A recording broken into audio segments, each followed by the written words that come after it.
Hello friends, welcome back Hindi India धर्म and science with Dolly 24। I hope so guys आप सभी स्वस्थ होंगे, मस्त होंगे, ज़बरदस्त होंगे, हर रोज अपनी ज़िंदगी में नई नई खुशियों का वेलकम कर रहे होंगे। दोस्तों, आज से माघ का मास लग चुका है और माघ का महीना हिंदू वर्ष में 11वां महीना माना जाता है। हालांकि इसको पहले माघ बोलते थे, लेकिन धीरे धीरे ये माघ से माघ हो गया और माघ के महीने का सीधा सीधा संबंध भगवान श्री कृष्ण के माधव स्वरूप से है, क्योंकि भगवान श्री कृष्ण का नाम माधव था, जिसकी वजह से इस माह का नाम माघ पड़ा। और देखा जाए तो इस महीने में भगवान श्री कृष्ण की पूजा उपासना करना अपने आप में ही परम लाभकारी व परम सौभाग्यशाली आपको बनाती है, जो कि आपके जीवन में आने वाली उन अनचाही घटनाओं से मुक्ति दिलाती है, जो कि अचानक से आपके जीवन में घटित हो जाती है। इसलिए इस महीने भगवान कृष्ण की पूजा आराधना बहुत ही ज़्यादा लाभकारी होती है। तो इसी पर थोड़ी सी हम चर्चा करेंगे गाइस, लेकिन उससे पहले यदि आपने मेरा चैनल अभी तक सब्सक्राइब ना किया हो तो प्लीज़ सब्सक्राइब माई चैनल।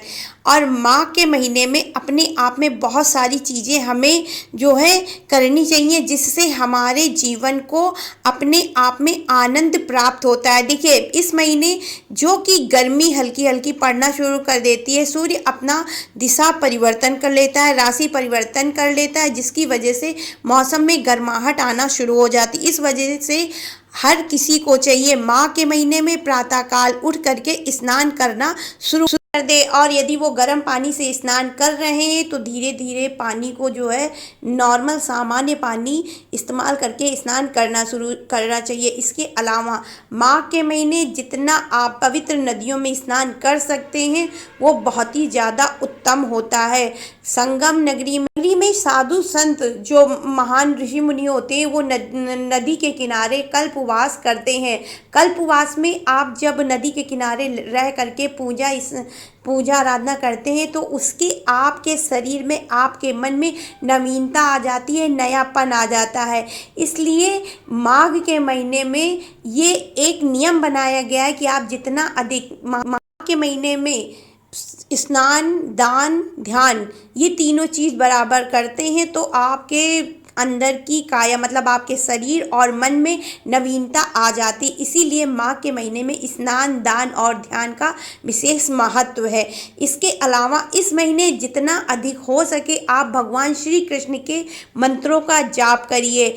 आप भगवान श्री कृष्ण का जो भी मंत्र जानते हो उसका जाप करें, और यदि नहीं जानते तो भगवान श्री कृष्ण का नाम ही अपने आप संपूर्ण मंत्र है। इसके अलावा माघ के महीने में जितना अधिक से अधिक हो सके एक टाइम भोजन करें, क्योंकि जो एक टाइम भोजन करने से आपका मन ऊर्जावान होता है, पवित्र होता है, और जिससे आप भगवान का स्मरण ध्यान आसानी से कर लेते हैं। वैसे भी एक टाइम भोजन करने से आपके जो बीते हुए दिनों में आपने गरिष्ठ भोजन किया होता है तेल युक्त, तो उससे आपके शरीर का बैलेंस बिगड़ चुका होता है। इस वजह से माघ के महीने में एक टाइम भोजन करने की हमारे वेदों में सलाह दी गई है। वैसे भी हिंदू धर्म अपने आप में इसकी बुनियादी साइंस पर टिकी हुई है, और जितने भी महीने हिंदू धर्म में बनाए जाते हैं वो आयुर्वेदिक से संबंधित बनाए जाते हैं। और इस महीने जितना अधिक हो सके ज़्यादा से ज़्यादा आप तिल व गुड़ का सेवन करिए, जिसकी वजह से आपके शरीर में कैल्शियम की मात्रा बढ़ेगी। और यदि आप किसी भी कार्य को करने में आलस आ रहा है, किसी प्रकार की थकावट आ रही है, कोई समस्या हो रही है, तो वो चीज़ खत्म होगी, आपकी हड्डियों को मजबूती मिलेगी और गुड़ से आपके शरीर के अंदर गर्मी आएगी, ऊर्जा आएगी, जिससे आप अपने कार्य को नियमित और अच्छी तरीके से कर पाएंगे। इसके अलावा आपके मन में एकाग्रता का भाव भी उत्पन्न होगा, आपको आत्मिक बल और शांति महसूस होगी। बात करते हैं माघ के महीने के विशेष पर्व व त्योहारों के बारे में। इस महीने संकट चतुर्थी होती है, जिसमें संतान प्राप्ति के लिए पूजा उपासना व्रत किया जाता है, जो कि स्त्रियां अमूमन करती हैं। इसके अलावा सरतिला एकादशी, जिसमें तिल के प्रयोग से सेहत व समृद्धि के लिए उपासना की जाती है भगवान की। इसके बाद में आता है मौनी अमावस्या, जिसमें संपूर्ण दिन मौन रह करके भगवान की पूजा आराधना किया जाता है, जिससे पापों का नाश हो सके।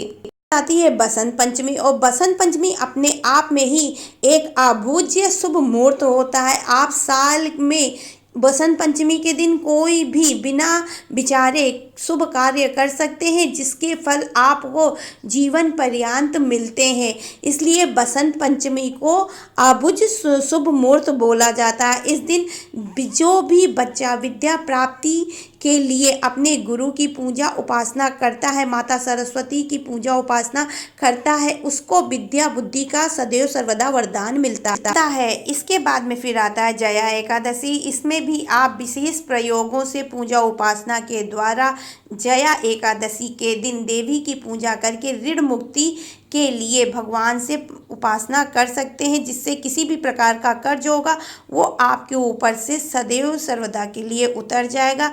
आपको आसानी से अपने जीवन में उससे छुटकारा मिल जाएगा। आते हैं इस महीने का खास विशेष प्रयोग। अगर आप इस महीने का संपूर्ण रूप से फ़ायदा उठाना चाहते हैं तो आपको भगवान श्री कृष्ण पर हर सुबह पीले रंग के फूलों को अर्पित करना है।